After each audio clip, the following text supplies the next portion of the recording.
Mendengar ini, Ming Wei, Jin Lao dan yang lainnya melihat sedikit. Situasi ini menjadi sangat merepotkan. Tapi itu lebih baik dari yang mereka harapkan sebelumnya. Setidaknya keluarga sipir juga dibatasi oleh kehidupan rakyat.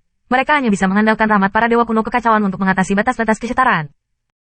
Jika semua kehidupan orang-orang tidak memiliki pengaruh pada keluarga kepala penjara, maka mereka semua hanya dapat dibantai dan tidak memiliki ruang untuk melawan. Karena mereka bisa mendapatkan rahmat dewa kuno yang kacau, bisakah kamu mendapatkannya? Kamu masih memiliki awal dari kendaraan hias, Luo Zeng tiba-tiba bertanya. Xiao Xiao mengangguk, secara teori tidak apa-apa, tetapi tempat untuk mendapatkan NZ tidak ada di sini, tetapi harus dilakukan di bawah doa, dan monumen doa berada di kedalaman pemukiman. Kami takut tidak ada kesempatan untuk mendekati. Selalu mencobanya, Luo Zeng tersenyum. Xiao Yan sedikit mengangguk, ini juga cara yang mulus. Jika aku bisa mendekati monumen doa, aku akan berdoa agar Tuhan menjatuhkan NZ. Di jantung pemukiman. Lingkaran besar itu penuh, dan lampu kehidupan memancarkan cahaya bahkan. Banyak orang kuat tidak suka membuat lampu kehidupan, karena lampu kehidupan kadang-kadang memperlihatkan beberapa kekurangan. Tetapi di bawah kehidupan orang-orang, kekurangan ini tidak ada. Oleh karena itu, keluarga sipir telah menyiapkan semua kehidupan rakyat, berbaris dan ditempatkan di sekitar bis. Hei! Salah satu lampu tiba-tiba terdengar suara samar, dan nyala kacang kedelai di tengah lampu tiba-tiba redup, bergetar 2 kali, dan akhirnya padam. Apa kehidupan Bel, dimatikan? Siapa yang terbunuh olehnya? Lonceng selalu berhati-hati, tetapi mereka tidak bisa melarikan diri dengan aman, sekelompok orang. Di sisi lain dari ruang terbuka, sebagian besar keluarga sipir berkumpul di sini. Di ujung depan ruang terbuka, ada 7 atau 8 orang yang duduk bersila di atas tangga. Di atas tangga, adalah suku keluarga sipir, lelaki tua yang memutar piringan dan membuka kehidupan orang-orang. Pria tua itu memandangi cahaya kehidupan yang hilang, dan mata tua itu agak sedih. Melihat orang-orang yang membicarakannya, lelaki tua itu segera berkata, pihak lain lebih kuat dari yang kita kira. Kuat? Betapa hebatnya, bahkan jika mereka telah begitu kuat hari ini, sekarang hanya sekelompok manusia, bicara tentang apa yang kuat. Di antara kerumunan, jubah hitam berdiri. Meskipun orang ini mengenakan jubah hitam, ia dapat diketahui dari bentuk dan suaranya. Ia adalah pria yang sangat tinggi dan kekar. Sang patriark, apa yang kamu pikirkan? Biarkan kami keluar dari stasiun. Mengapa kita harus takut pada menantu? Jubah hitam lain berkata. Wajah lelaki tua itu menunjukkan sedikit rasa malu. Dia tidak menyangka bahwa orang yang dipimpin oleh Yan Hai sangat rentan. Setelah berpikir, kunci masalahnya dikaitkan dengan Ming Wei. Oleh karena itu, wanita yang bermarga Yu dikirim dan dia berencana untuk menghapus Yi wanita dan kemudian orang-orang buangan dari keluarga besar lainnya telah kelelahan. Tampaknya strategi ini gagal. Kami memiliki rahmat Tuan, membunuh kelompok itu, sesederhana membunuh seekor ayam dan seekor anjing, Bapak leluhur. Jubah hitam lain berdiri. 67.356. Banyak kelompok etnis berteriak bersama. Setelah beberapa saat, lelaki tua itu akhirnya memutuskan. Itu benar, keluarga sipir kita tidak perlu takut sama sekali. Lelaki tua itu perlahan berdiri. Sekarang mereka telah memasuki kota kita, dan kita tidak memiliki mundur. Kalian semua menanggung rahmat Tuan dan menanggung beban. Misi Tuan, kita tidak diizinkan gagal dalam pertempuran ini.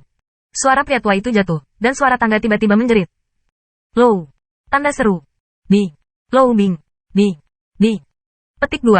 Orang tua itu membuat pengaturan sesuai dengan rencana yang ditetapkan. Hampir setengah dari orang pergi sekarang. Lalu lelaki tua itu berkata kepada jubah hitam berambut ungu di tangga, Rhinestone, pergi bersamaku untuk melihat makam. Setelah mendengar ini, orang berjubah hitam berambut ungu itu sedikit gemetar dan bertanya, Sang Patriark, mengapa kamu akan menemuinya? Untuk berjaga-jaga, jawab pria tua itu.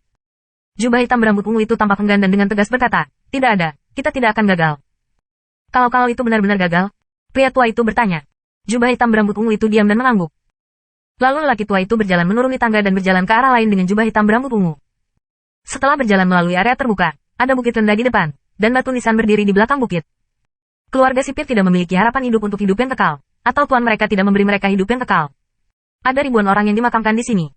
Beberapa batu nisan terlalu tua dan tulisannya kabur.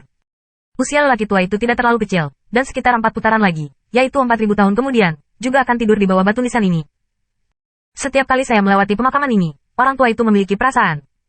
Setelah melintasi batu nisan ini, mereka sampai di kaki bukit di belakang bukit. Di kaki gunung berdiri batu nisan hingga 10 kaki. Tidak ada apa-apa di batu nisan, hanya papan cahaya. Tidak ada yang tahu tujuan dari batu nisan itu berdiri di sana, juga tidak ada yang terkubur di bawah batu nisan. Di depan batu nisan, seorang pria muda yang kotor terbaring. Pria muda ini telah berada di bawah batu nisan ini selama bertahun-tahun, dan citranya tidak pernah berubah. Karakter orang ini aneh, suka omong kosong, dan jarang berkomunikasi dengan keluarga sipir.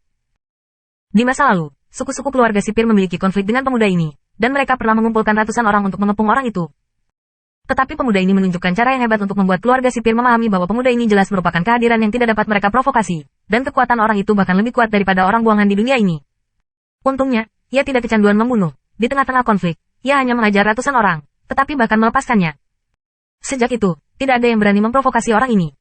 Ada banyak spekulasi tentang identitas orang ini, tetapi belum ada kesimpulan. Dia sebenarnya bukan penjaga kubur, tetapi karena dia telah tinggal di depan batu nisan, keluarga sipir memanggilnya.